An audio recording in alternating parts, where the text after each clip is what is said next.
अस्सलामुअलैकुम डियर नाज़रीन, मैं हकीम मोहम्मद आसफ़ अली आपकी खिदमत में हाज़िर हूँ। सदात हर्बल के सेंटर में आपको खुशामदीद कहता हूँ।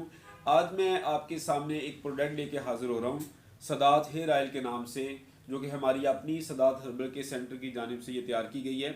ये उन दोस्तों के लिए है जिनके बालों में बहुत ज़्यादा डैंड्रफ है, इतनी डैंड्रफ है कि वो हाथ भी लगाएं बालों को तो उनके कंधे भर जाते हैं डैंड्रफ के साथ। या दूसरे नंबर पर वो लोग जिनके बाल बहुत ज़्यादा गिरते हैं। तीसरे नंबर पर वो लोग जिनके बालों की ग्रोथ नहीं होती, बालों की ग्रोथ बड़ी स्लोली होती है। या फिर वो लोग जिनके वक्त से पहले बाल सफ़ेद हो जाते हैं। तो उन दोस्तों के लिए ये बहुत ही कामयाब हमारी प्रोडक्ट है और ये फुली हर्बल है और ये हर्बल मेडिसिन हमने तैयार की है हेयर्स के लिए, बालों के लिए। तो इंशाल्लाह उम्मीद है कि आप अगर इसको यूज़ करेंगे 3 से 4 मरतबा आप यूज़ कर लेंगे तो ये 100% आप इसका रिजल्ट पाएंगे। Thank you so much. अस्सलाम वालेकुम रहमतुल्लाहि व बरकातहू।